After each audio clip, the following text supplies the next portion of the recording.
पिताजी वकील, माताजी हाउसवाइफ, भैया व्यापारी, बहन बीटेक कर रही है, इंजीनियर, और तब आप सबसे अलग हटके डॉक्टर बन जाओ तो आपकी प्रशंसा की जाती है। ठीक वैसे ही अनुकूल अवस्था में भगवत प्राप्ति करना ये बड़ी बात नहीं है, प्रतिकूल अवस्था में भगवत प्राप्ति करना। ऐसे किसी भक्त को नहीं देखा जैसा प्रेम ठाकुर जी ने प्रहलाद को किया। प्रहलाद को गोद में बैठा लिया, गले में अंक में भर लिया और जीव निकाल करके ठाकुर जी चाट रहे हैं प्रहलाद को। क्यों? क्योंकि प्रहलाद विपरीत अवस्था में भगवत प्राप्ति कर रहा है। पत्नी अनुकूल नहीं है तो चिंता मत करो। तुकाराम जी महाराज की पत्नी अनुकूल नहीं थी, वो दिन भर सुनाती रहती थी, वो पूरे दिन प्रवचन करते रहते हो, भजन करते रहते हो, कथा सुनाते रहते हो, घर का कोई काम धंधा तुमसे होता नहीं।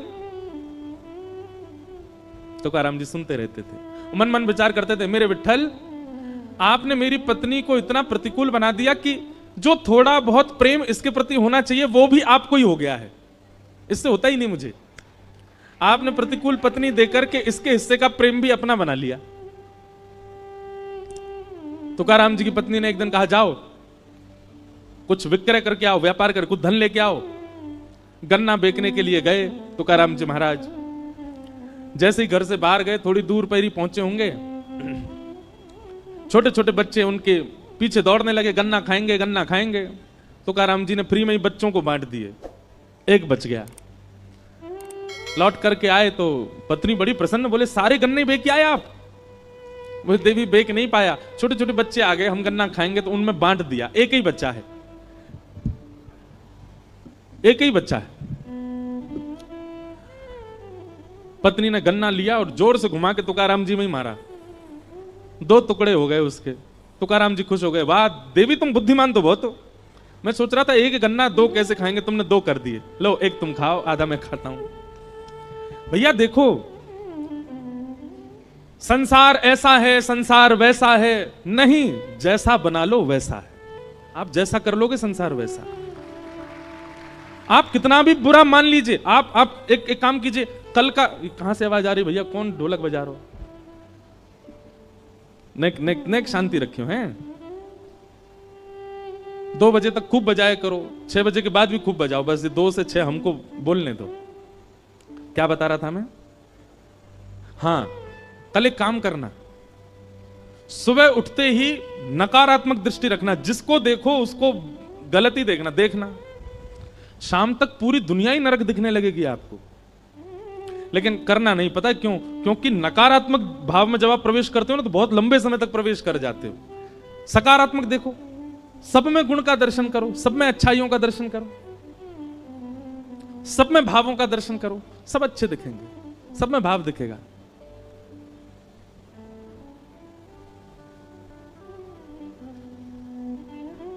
महाराज जी को अनुकूल हो तो यहां आगे बैठा दो।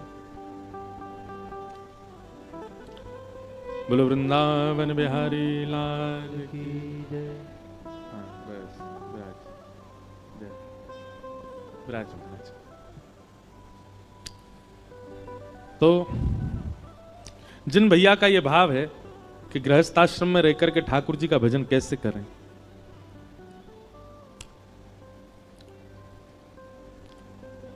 भगवत प्राप्ति करनी होगी ना तो कैसे भी कर लोगे, और नहीं करनी होगी तो विरक्त होकर के भी नहीं कर पाओगे। इसलिए जैसी व्यवस्था अवस्था ठाकुर जी ने निर्माण कर दी है चारों ओर, उसी को स्वीकार कीजिए और उसी में ही ठाकुर जी की प्राप्ति करो। अपनी तरफ से कुछ विशेष करने का प्रयास मत कीजिए। पत्नी अनुकूल है तो दोनों मिलकर के भजन करो, और पत्नी प्रतिकूल है तो अकेले भजन करो, उसमें चिंता की कोई बात नहीं। अपने अनुकूल उसको बना लीजिए। देवभूति माता ने, आज ठाकुर जी का जन्मोत्सव होना है, बड़े प्रसंग हैं। ठाकुर जी से मन एकाग्र करने के साधन पूछे, मन एकाग्र कैसे होगा? तब भगवान कपिल ने अष्टांग योग के विषय में प्रवचन किया। यम, नियम, आसन, प्राणायाम, प्रत्याहार, ध्यान, धारणा, समाधि, ये अष्टांग योग हैं। सावधानी से सुनिएगा। मन को एकाग्र करने के लिए सबसे पहला योग है यम। यम का मतलब क्या होता है? अपनी इंद्रियों की इच्छाओं को पूरा ना करना, उसी को यम कहते हैं। आपकी कोई इच्छा हो रही है और उस इच्छा को पूर्ण करने के लिए आप जैसे ही प्रयास करने लग जाते हो, वही इंद्रियां बर्बाद हो जाती हैं। आपकी कोई इच्छा हो रही है और आप कोई प्रयास नहीं कर रहे, फिर भी मन मार के रह रहे हो, इसी को अष्टांग योग का पहला योग कहते हैं, यम।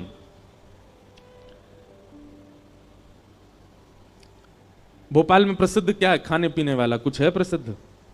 कुछ नहीं है, ऐसे ही है। वाह, क्या?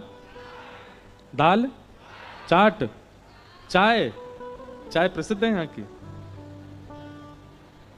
हमने तो बहुत कुछ खाया, प्रसिद्ध बता बता के खिलाया। जो भी है, यम। यम यानी कि इंद्रियों की इच्छाओं को पूरा ना करना, उसका दमन करना। आपकी कोई इच्छा होती है और आप तुरंत प्रयास में लग जाते हैं, इंद्रियां उसी समय, मन उसी समय आपके हाथ से निकल गया। इच्छा हो रही है, कुछ खाना है, कुछ देखना है, कुछ करना है, तो उस समय अपने मन को कैसे भी करके रोको, नहीं नहीं करना, नहीं खाना है, नहीं करना। घर में जो बना है उसी से ही मन चलाओ, यम। दूसरा नियम, एक नियम का पालन करो। कोई भी एक नियम आपका निश्चित होना चाहिए और वो नियम सद नियम होना चाहिए। कोई भी एक नियम धारण करो, यम। दूसरी बात नियम। तीसरा प्राणायाम, अनुलोम विलोम करो। एक नासिका छिद्र से जब श्वास भीतर लेते हो, उस समय ठाकुर जी का कोई नाम रटते हुए नासिका में छिद्र भीतर में श्वास भीतर लो।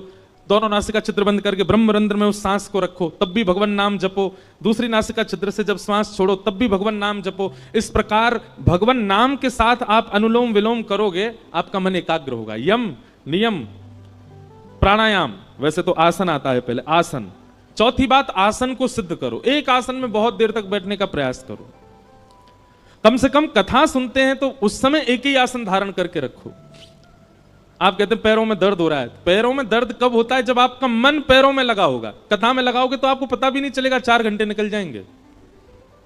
यम, नियम, आसन, प्राणायाम, और 5वां है प्रत्याहार, आहार की शुद्धि। हमारे शास्त्रों में आहार शुद्धि पर बहुत विशेष ध्यान रखा गया। आप जैसा खाते हैं उससे आपके ऊपर प्रभाव पड़ेगा ही पड़ेगा। कभी जभी की बात अलग है, लेकिन ज्यादातर प्रयास किया करो कोई घर का ही भोजन करो और ठाकुर जी को निवेदित करके ही करो। आहार से बहुत बड़ा असर पड़ता है आपके विचारों पर, आपकी मानसिकता पर, आपकी बुद्धि पर।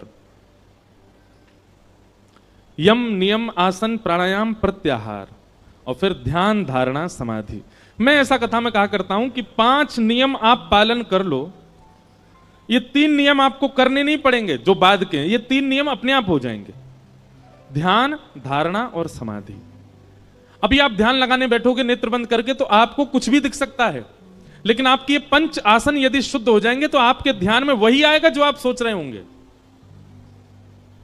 आप समाधि की यात्रा तक भी पहुंच सकते हैं यदि आपके 5 नियम शुद्ध होंगे तो। यम, नियम, आसन, प्राणायाम, प्रत्याहार, इन 5 को करने का प्रयास करो। पहली बात, इंद्रियों को जीतो, कोई एक नियम बनाओ। आसन को जीतो, प्राणायाम करो और आहार को शुद्ध रखो। इन 5 से मन एकाग्र, मन कहीं भटक तो जाए आपका? नहीं भटक सकता, एकाग्र रहेगा। इस प्रकार भगवान कपिल ने अष्टांग योग के विषय में बताया। तत्पश्चात देवभूति माता ने कहा, आपके कितने प्रकार के भक्त होते हैं और आपको कौन से प्रिय, कृपा कर उनके बारे में बताओ। तब भगवान अपने भक्तों के विषय में बताते हुए कह रहे हैं, अभिसंधायो हिंसा दंभं मात्सर्यमेव वा संरंभी भिन्नृगभावं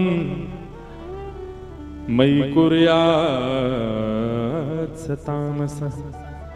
बहुत ध्यान पूर्वक सुनना। 4 प्रकार के भक्त होते हैं भगवान के। कौन कौन से? तामस, राजस, सात्विक और निर्गुण।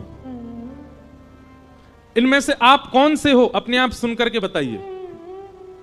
सबसे पहले भक्त का नाम क्या है? तामस। तामस भक्त जो होता है ये ठाकुर जी की आराधना केवल किसी अन्य की बुराई के लिए ही करता है।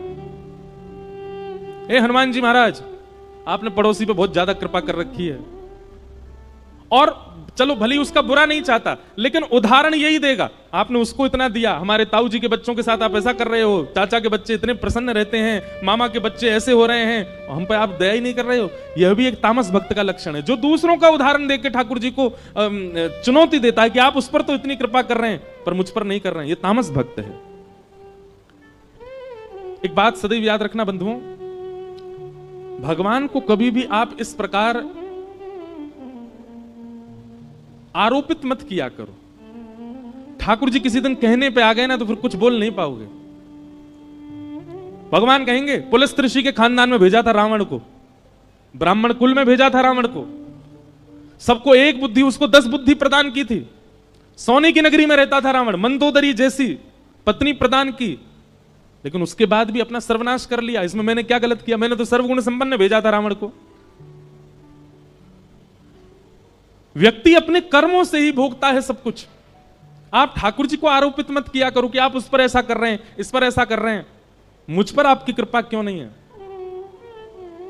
हम नहीं जानते कौन किस जन्म का फल भोग रहा है, इसलिए ठाकुर जी को आरोपित मत कीजिए। अपने जीवन में भी जो आप देख रहे हो वो भी ना जाने किस जन्म का फल आप देख रहे हो, इसलिए जो कुछ भी ठाकुर जी कर रहे हैं सबको स्वीकार करो, नहीं तो आप तामसी भक्त माने जाओगे। और तामसी भक्त के लिए भगवान कहते हैं मुझे प्रिय नहीं है। पहला भक्त तामसी भक्त। दूसरे भक्त का नाम है राजस भक्त। राजस भक्त का लक्षण क्या है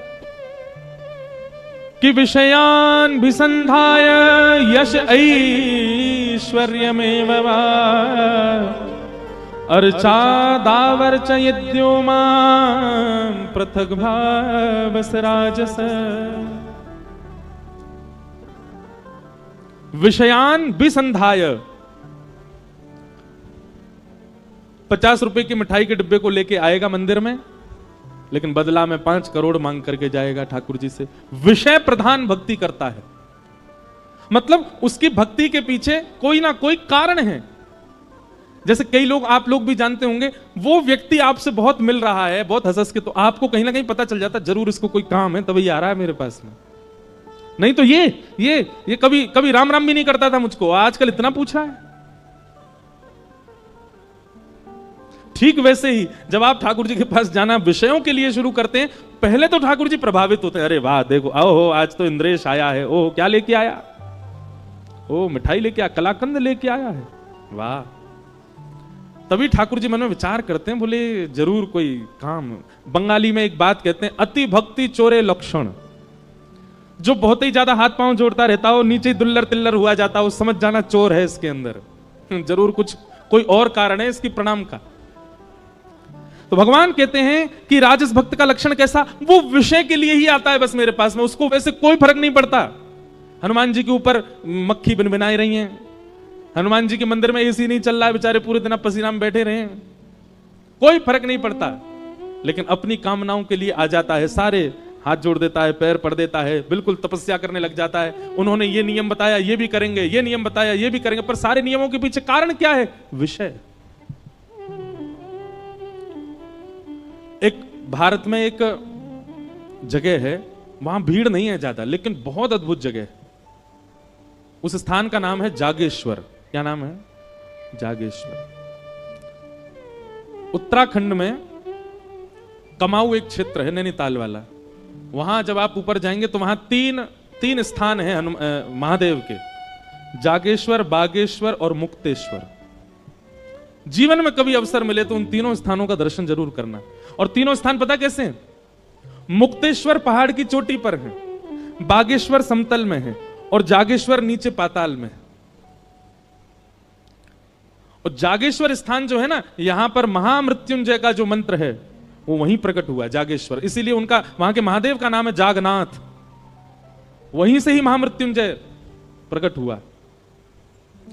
वहां की कथा ऐसी बताते हैं कि जागनाथ उनको इसलिए कहा जाता कि वो नाथ इतने सिद्ध थे, सब लोग ध्यान से सुनना, कि कोई व्यक्ति आके कुछ भी मांग ले सब पूरत कर देते थे। एक बार एक कहीं के राजा ने किसी अच्छे राजा की हिंसा की कामना उनसे की, वो तो सबको आशीष देते थे, बोले तथास्तु। ये बात जब आद्य गुरु शंकराचार्य जी को पता चली तो शंकराचार्य भगवान गए और वहां जाकर के महादेव से प्रार्थना की, बोले कलिकाल आने वाला है नाथ, आप यहां सबकी मनोकामना पूरी कर देंगे, कलयुग में लोग कुछ भी मांग सकते हैं, इसलिए हमारी प्रार्थना है कि आप अंतर्मुखी हो जाओ। तब ठाकुर जी वहां पर शांत हो गए, नहीं तो महादेव से जो मांगो वो मिलता था।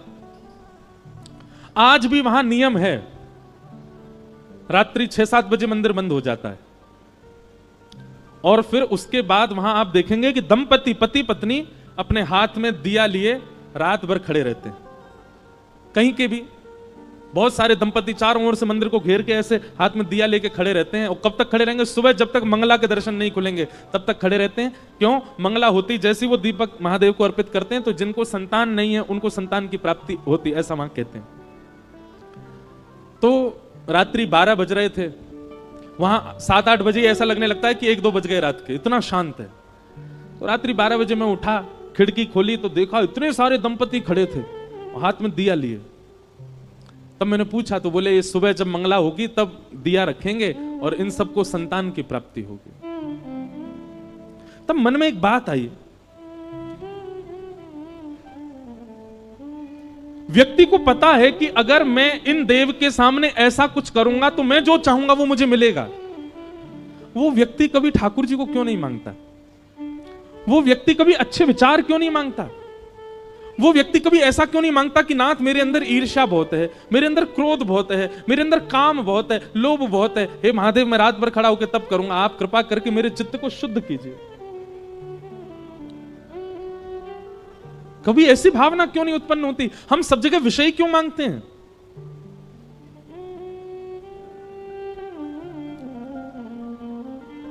हमारी प्रार्थना है बंधुओं, जहां भी ऐसे स्थान है जहां मनोकामना पूर्ण की जाती है,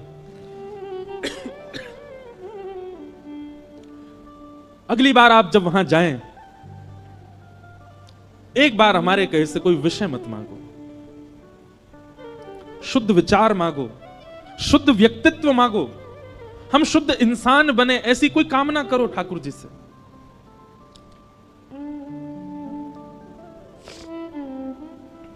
भगवान कहते हैं राजस भक्त कैसा है?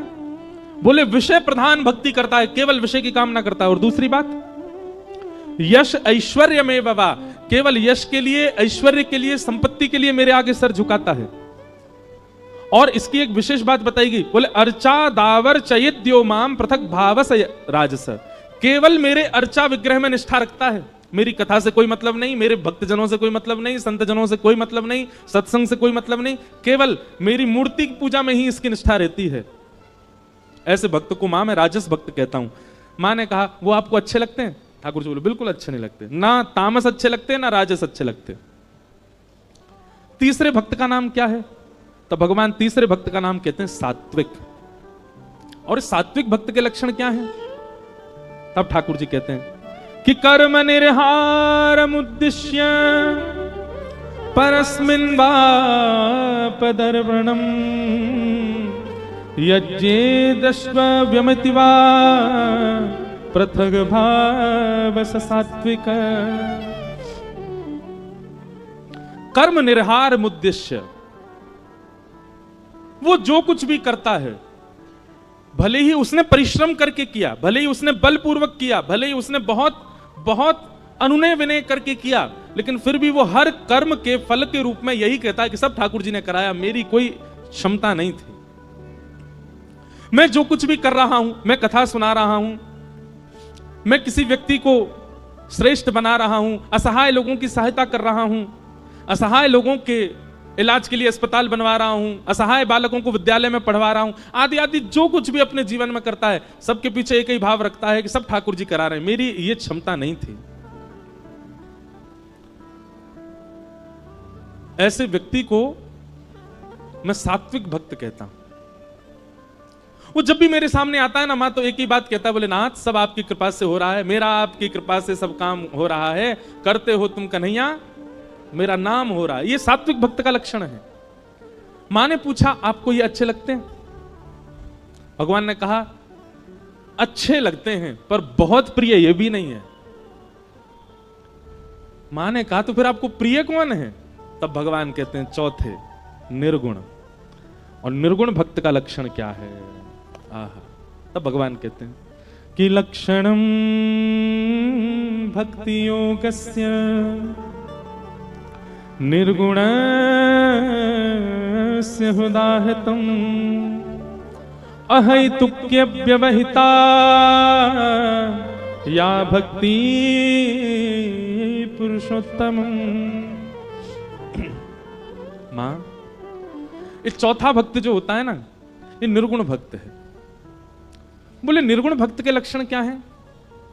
बोले मुझसे कोई कामना नहीं रखता, ये केवल मुझे भजता है, मेरा भजन करता है, मेरी कथा सुनता है, मेरे मंदिर में आता है, पर इसकी कभी कोई इच्छा ही नहीं होती मुझसे, कुछ नहीं मांगता।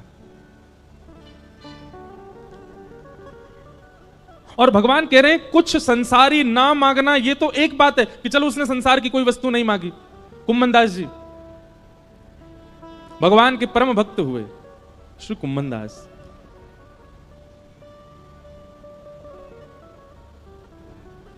सावधानी से सुनिएगा। कुम्मन दास जी के चरित्र में ऐसी एक कथा आती है कि श्री कुम्मन दास जी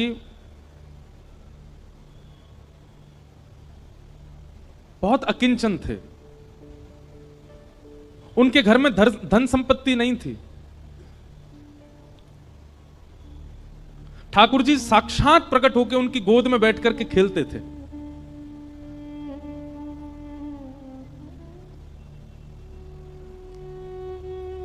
एक दिन ठाकुर जी उनकी गोद में बैठे थे और श्री कुम्मन दास जी तिलक लगा रहे थे। तो कहते हैं कुम्मन दास जी के घर में आरसी भी नहीं थी, शीशा भी नहीं था। कुम्मन दास जी तिलक कैसे लगाते थे? दो उपाय थे कुम्मन दास जी के।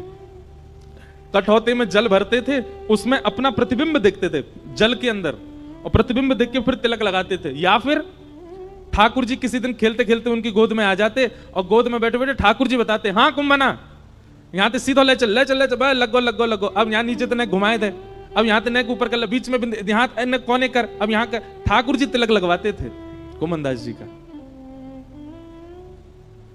इतने सामीप्य में ठाकुर जी रहते थे। कुम्मन दास जी के चरित्र में आता है कि श्री कुम्मन दास जी जब अपने खेत में हल जोतते थे तो ठाकुर जी ऐसे अपनी पीतांबरी में अनाज आदि जो भी होता था वो लेके स्वयं डालते हुए चलते थे कुम्मन दास जी के साथ।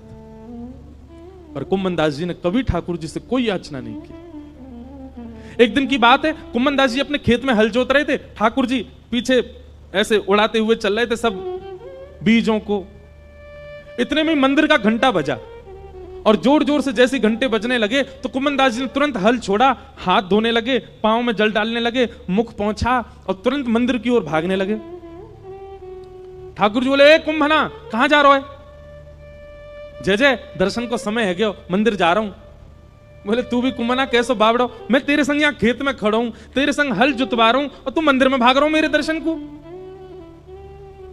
कुम्मन दास जी बोले, जय जय यहां तो आप अपनी इच्छा से आते हो, आज आते हो, कल आओगे कि नहीं इसका कोई प्रमाण थोड़े। और कल मुझसे कोई अपराध हो गया, परसों मुझसे कोई अपराध हो गया तो क्या पता आप मुझसे मिलना ही बंद कर दो।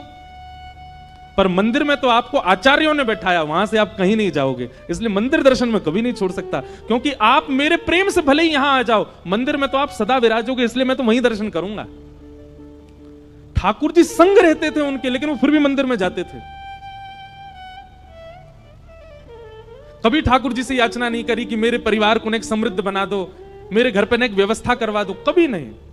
क्योंकि बंधुओं, कल एक व्यक्ति मिलने आए, वो मुझसे बोले कि हम ठाकुर जी से बोल के कुछ नहीं मांगते, पर मन में तो चलता रहता है। आपने मना किया कथा में कि ठाकुर जी से कुछ मत मांगो, तो हम बोलते नहीं है पर मन में तो आता है। इसका मतलब कहां है? इसका मतलब यही है कि भक्ति में अभी कहीं चूक हो रही है। वास्तविकता बताएं बंधुओं, भक्ति तीव्र, भक्ति श्रेष्ठ तब जानिए कि ठाकुर जी सामने आए, ठाकुर जी को देखते भूल गए क्या मांगना था, विस्मृति हो गई। अपने गुरु के सामने सोच करके तो बहुत गए थे कि ये पूछेंगे, ये पूछेंगे, ये कहेंगे, पर गुरु के सामने जाते ही सब विस्मृति हो जाए, समझना आपकी भक्ति प्रबल है।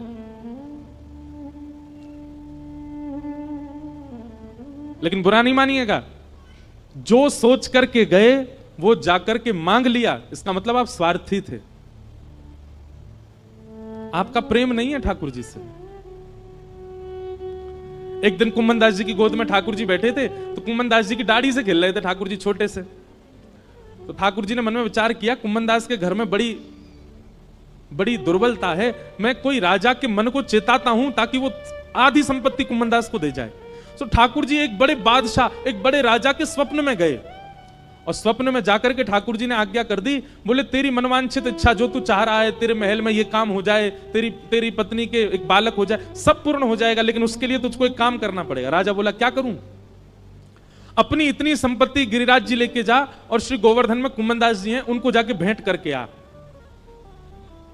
संपत्ति भेंट करने से तेरे काम पूरे हो जाएंगे। ठाकुर जी की आज्ञा मान करके वो राजा कुम्मन दास जी के यहां गया, और उस समय कुम्मन दास जी की गोद में ठाकुर जी बैठे थे, खेल रहे थे कुम्मन दास जी के संग। और ठाकुर जी कुम्मन दास जी से कह रहे, कुम्मना। कुम्मन दास जी बोले, हाँ जय जय बोलो। अरे सुनता हूं मैं, तो एक बात करनी है। हाँ जय जय बोलो, कहा बात करनी है? इतना बस कहा ही था, इतने में ही वो राजा कुम्मन दास जी कुटिया में आ गया, और राजा के आते ही ठाकुर जी अंतर ध्यान हो गए। सामने बादशाह खड़ा है, घुटनों पर बैठ करके अपनी आधी संपत्ति अर्पित करने को, लेकिन कुम्मन दास जी इधर उधर देख रहे हैं। अब ये तो यहीं बैठे, कच्छु तो कह रहे पतो ना बोल के ना गए मोते। अब ये तो यहीं बैठे, कच्छु तो कह रहे बोल के ना गए। राजा ने चरणों में प्रणाम किया, बोले भगवान आपकी आज्ञा हो तो मैं आपके कुटिया में अपनी सामग्री रखवा दूं, मैं आपको धन संपत्ति कुछ दान करने के लिए आया हूं। कुम्मन दास जी उल्टे उसके चरणों में गिर गए, बोले भैया ले जाया संपत्ति को, कोई और में बांट दियो, और कोई ना लेवे तो जमुना जी में बहाई दियो। ऐसी संपत्ति को कहा करूं, जाके मेरी कुटिया के द्वार पे आते ठाकुर जी भाज गए यहाँ थे। ऐसी संपत्ति को मैं कहा करूंगा, जैसे ठाकुर जी छोड़ के चले गए। घर के लोग चिल्ला रहे हैं, अरे कुम्मन दास जी कुछ तो ले लो, आपकी कुआरी भतीजी है, उसका ब्याह करना है, घर की थोड़ी मरम्मत करवा देंगे, रात में वर्षा हो जाती है तो रात भर सो नहीं पाते हैं, हमारे घर में जल भर जाता है, अरे कुछ तो ले लो, कोई देने आया है। कुम्मन दास जी बोले, ऐसी संपत्ति ना लूंगा। जाके द्वार पे आते ही ठाकुर जी भाज गए। ले जा भैया, तेरे आगे हाथ जोड़ूं, अगर तू बहुत देर बैठो रहेगो तो मैं प्राण त्याग दूंगा, या को अभी लेके जा। और हट पूर्वक राजा को भगा दिया वहां से। राजा के जाते ही ठाकुर जी फिर आ गए। कुम्मना दौड़ करके गए, ठाकुर जी को गले से लगा लिया, बोले नाथ कहां चले गए आप? ठाकुर जी बोले, कुम्मन दास एक बात बता, मैंने एक राजा को स्वप्न दिया, स्वप्न में जाकर के वाकु चेतायो कि अपनी आधी संपत्ति ले जाके कुम्मन दास को दे दे, और वो तू को देने आयो, तेने स्वीकार क्यों ना करी? अरे तेरे घर में बैठवे के काजे कोई चद्दर ना है, तिलक लगावे के काजे आरसी तक ना है, तेरी भतीजे के ब्याह के काजे एक एक फूटी कौड़ी तेरे घर में नहीं है, मैंने चेताई करके एक राजा को भेजो, तेने वापस कर दियो। कुम्मन दास जी ने एक बात कही ठाकुर जी से, जय जय आप सत्य बताइयो, राजा के आते ही आप अंतर्ध्यान है गए। राजा जितनी संपत्ति लेकर के आयो, यदि मैंने वो स्वीकार कर ली होती, अपने घर में धर ली होती, अपने घर में लगा दी होती, तो आपको ये लगती अब तो कुम्मन दास पे खूब संपत्ति आ गई भैया, अब ये अपना घर बना लेगा, सब काम कर लेगा, और आप जो गए थे वो आते ही नहीं लौट करके। पर मैंने उस संपत्ति को स्वीकार नहीं किया, तो आप पूछने के लिए दोबारा आ तो गए मेरे घर पे। यह मेरा सौभाग्य है कि मेरे ठाकुर जी फिर प्रकट हो गए। आपको लगती कि भैया यहाँ पे तो अब सुख समृद्धि है, अब अपने आप सब गुजर बसर कर लेगो। अरे लाचार बालक को बार बार मां ध्यान क्यों देती है? वो बालक चलने लग जाए, फिरने लग जाए, बोलने लग जाए, तो मां धीरे धीरे उसको अपनी जिम्मेवारियां समझाने लगती है। तू अब खुद चला कर, खुद उठा कर, खुद तैयार हुआ कर, खुद भोजन किया कर। लेकिन वो बालक लाचार ही रहता है, तो लाचार बालक को मां गोद से छोड़ती नहीं। नाथ मुझे केवल एक ही कामना है आपसे कि मुझे कभी संपत्तिवान मत बनाना, मुझे कभी योग्य मत बनाना। क्यों? बोले मैं असंपत्तिवान रहूंगा तो मैं स्वयं को लाचार मानूंगा, और मुझे लाचार जान आप सदा मुझे अपनी गोद में ही रखोगे नाथ, इसलिए मुझे ऐसे ही रहने दो, मुझे योग्यता नहीं चाहिए। इसे कहते हैं निर्गुण भक्त, जो कोई कामना नहीं करते ठाकुर जी से, सदा प्रसन्न रहते हैं, ठाकुर जी की रजा में राजी रहते हैं, ये निर्गुण भक्त।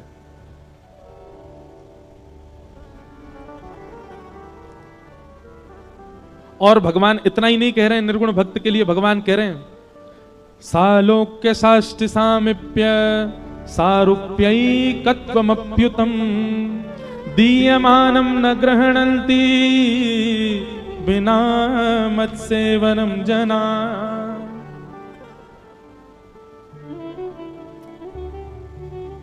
पांच प्रकार की मुक्ति होती है। मुक्ति एक नहीं 5 होती है। कौन कौन सी? सालोक्य, साष्टि, सामिप्य, सारूप्य और एकत्वम। ये 5 मुक्ति हैं। बहुत ध्यान से सुनना। पहले तो मुक्ति मिलना ही बहुत कठिन है और उन मुक्तियों में भी ये 5 श्रेणियां हैं। सबसे पहली श्रेणी का नाम है सालोक्य। बहुत ध्यानपूर्वक सुनो सब लोग, देखो। सालोक्य मुक्ति किसको कहते हैं? भगवान के वैकुंठ लोक की प्राप्ति हो जाना, इसको सालोक्य मुक्ति कहते हैं। लोक की प्राप्ति। दूसरी मुक्ति का नाम है साष्टि। पहली मुक्ति में केवल लोक मिलेगा, ठाकुर जी का सामीप्य मिल पाए ये जरूरी नहीं है। इसलिए दूसरी मुक्ति साष्टि में क्या विशेषता है कि आपको लोक भी मिलेगा और रोज का एक पास भी मिलेगा। क्यों? रोज दर्शन कर सकते हो ठाकुर जी के। पहली मुक्ति में केवल लोक मिलेगा, दर्शन तो कभी 6-7 महीना में कभी हो जाए तो बात अलग है। पर दूसरी साष्टि मुक्ति में आपको नित्य का एक अनुमति मिलेगी कि आप उस अनुमति में एक सभा में बैठ सकते हो जहां ठाकुर जी के दर्शन होंगे। सालोक्य, सालोक्य के बाद साष्टि, और फिर तीसरी मुक्ति का नाम है सामीप्य।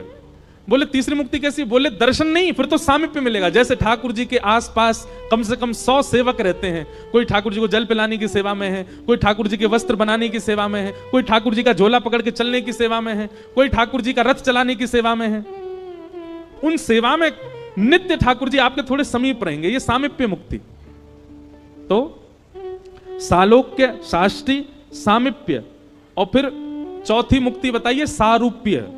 सारूप्य मुक्ति कैसी है? बोले ठाकुर जी जैसे ही आप भी चतुर्भुज हो जाओगे, ठाकुर जी जैसा ही रूप मिल जाएगा आपको। और कभी कभी ठाकुर जी को जब किसी से नहीं मिलना होगा तो आपको ही बोल, तू बैठ जा भैया, तू ही ठाकुर जी बन के बैठ जा, सबन को दर्शन दे दे। मतलब एक मित्रता जैसी ठाकुर जी से हो जाएगी। सारूप्य। एक कथा याद आई हमको, ध्यान से सुनना।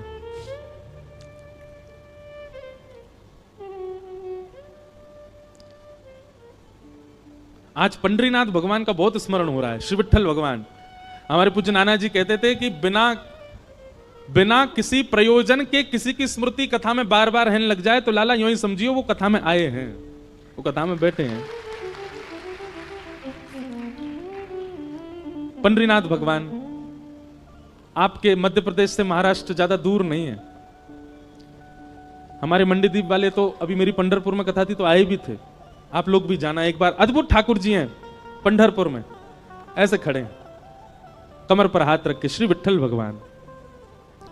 तो नामदेव जी रोज अपनी मां के साथ जाते थे दर्शन करने। बहुत ध्यान से सुनना।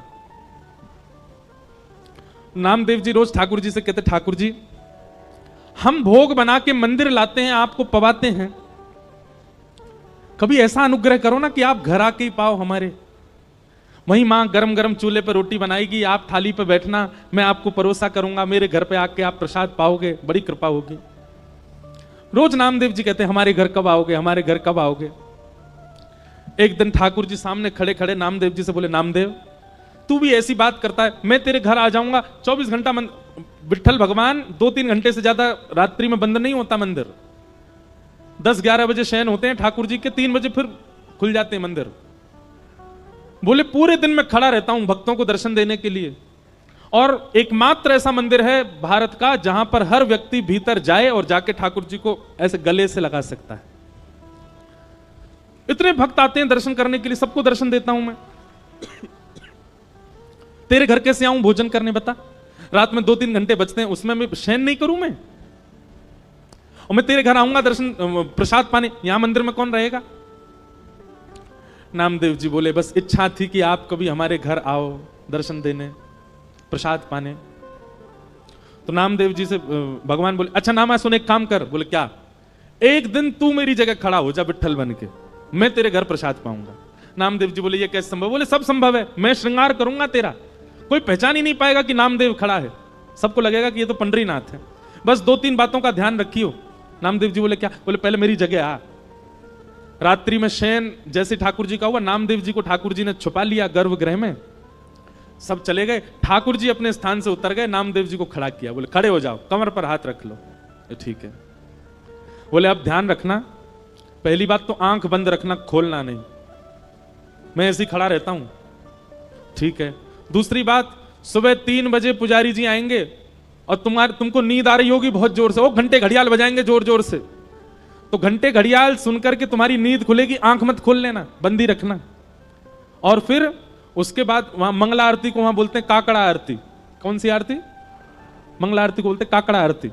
तो मंगला आरती जब होगी, आरती के बाद तुम्हारे ऊपर ठंडा ठंडा दूध डाला जाएगा, तुम्हारे ऊपर दही डाली जाएगी, शहद डाला जाएगा, जल डाला जाएगा, उससे ठिठर मत जाना, खड़े रहना स्थिर होके। नामदेव जी बोले अच्छा। फिर बोले काकड़ा आरती के बाद माखन मिश्री मिश्रित करके तुम्हारे मुख से लगाई जाएगी, उसको खा मत जाना, भूख तो बहुत लगेगी तुमको, मुंह में पानी भी आएगा, उसको लगे रहने देना, चाट मत लेना उसको, कहीं तुमने चाट लिया तो सब समझ जाएंगे नामदेव, खूब पिटाई होगी तुम्हारी। जी भगवान। इतने भक्त आएंगे दर्शन करने के लिए और सब आकर के तुम्हारे पैरों को ऐसे पकड़ करके अपना सिर रखा करेंगे, कोई रोएगा, कोई चिल्लाएगा, कोई अपना दुख बताएगा, कोई अपना दर्द बताएगा। सबकी बातें सुन लेना, पूरी मत करना, क्योंकि एक की पूरी करी तो सबकी करनी पड़ जाएंगी। वो सब विधान कर्म का है, सब अपने कर्म से सब भोग लेंगे, पालेंगे, वो सब मैं कर लूंगा व्यवस्थित, तुम मत कर देना। नामदेव जी तो उतरने लगे, जय जय मत आओ भोजन करने, आप खड़े हो जाओ। ठाकुर जी बोले नहीं अब तो मैं जाऊंगा, अब तू खड़ा रहे यहीं पे। और नामदेव जी को खड़ा करके भगवान ने उनके अंग का स्पर्श किया, बिल्कुल ऐसे खड़े हो गए जैसे विट्ठल भगवान। ठाकुर जी बोले अब खड़ा रहे, मैं जा रहा हूं तेरे घर। और श्री पंडरीनाथ भगवान पीतांबरी पहने, कस्तूरी की अद्भुत सुगंधी आ रही है, कटाक्ष नेत्र मकराकृत कुंडल पहने हैं और छम छम चलते हुए नामदेव के घर पहुंच गए। नामदेव की मैया से बोले मैया भोजन पवाओ। पहले तो बहुत रोई, स्वागत किया, लिपट गई ठाकुर जी से। मैया बोली नामा गया था आपको लेने, वो कहां है? ठाकुर जी बोले वो व्यस्त है, हमारी जगह खड़ा है मंदिर में। मैया जल्दी भोजन पवाओ। और नामदेव जी की माता जी खूब प्रेम से रोटी बना बना के पवा रही हैं।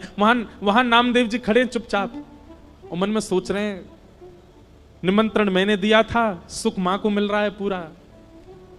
इतने में ही पुजारी आ गए, घंटे घड़ियाल बजने लगे, जोर जोर की घंटों की आवाज सुन के नामदेव जी घबरा गए, पर तुरंत स्थिर हो गए, हिलना नहीं है। ठाकुर जी कह के गए, कपाट खुले, बोल पंडली कवरदे श्री हरि विठ्ठल ज्ञान देव तुकाराम श्री पंडरीनाथ भगवान की।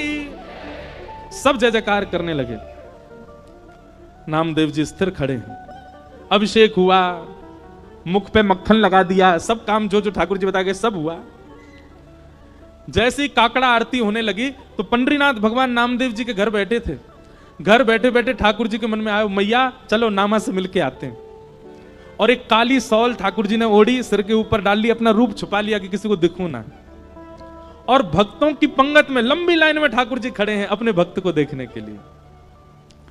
जैसे ही ठाकुर जी भीतर पहुंचे और अपनी ब्रह्म वेदी पर जब नामदेव को खड़ा हुआ देखा, ठाकुर जी दूर से बलैया लेने लगे, आहा नामा कितना अच्छा लग रहा है, कितना प्यारा लग रहा है मेरा नामा। ठाकुर अब वहां सब गर्भगृह में जाते हैं, जैसे ही ठाकुर जी गर्भगृह में पहुंचे, कंबल उम्बल में ढक के गए थे। नामदेव जी को पता चल गया ठाकुर जी आए हैं। ठाकुर जी मन ही मन नामदेव से बात कर रहे हैं, बोले नौच लूं तुझे? नामदेव कह रहे नहीं नहीं भगवान, मैं उछट जाऊंगा, पुजारी पकड़ लेंगे मुझको।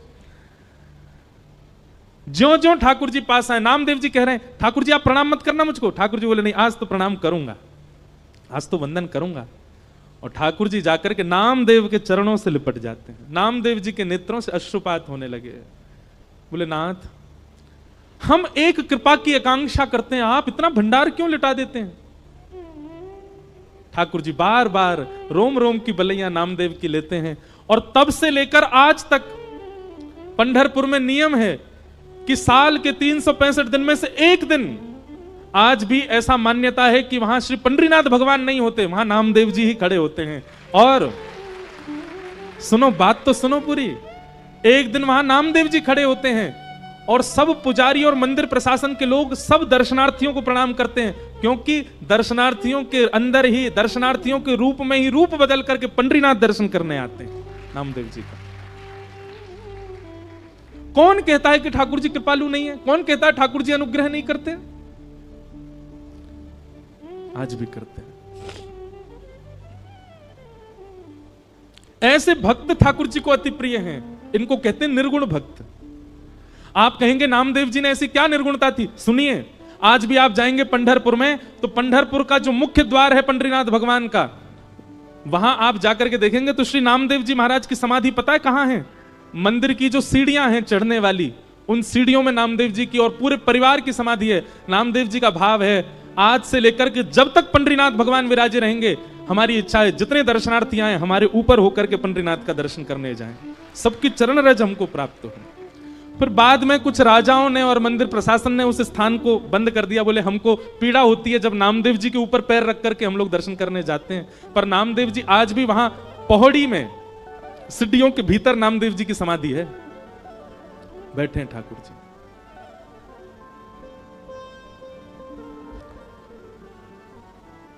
नामदेव जी कीर्तन कर रहे थे और उनके कीर्तन में हजारों वैष्णव नृत्य कर रहे थे। उस कीर्तन की ध्वनि जब पंढरपुर में पंढरीनाथ भगवान को सुनाई दी तो अपनी ब्रह्मवेदी पर खड़े हुए भगवान रुक्मणी जी से कहने लगे, रुक्मणी मैं जाऊं कीर्तन में, मेरा मन नहीं लग रहा, मुझे बहुत अच्छा नामदेव की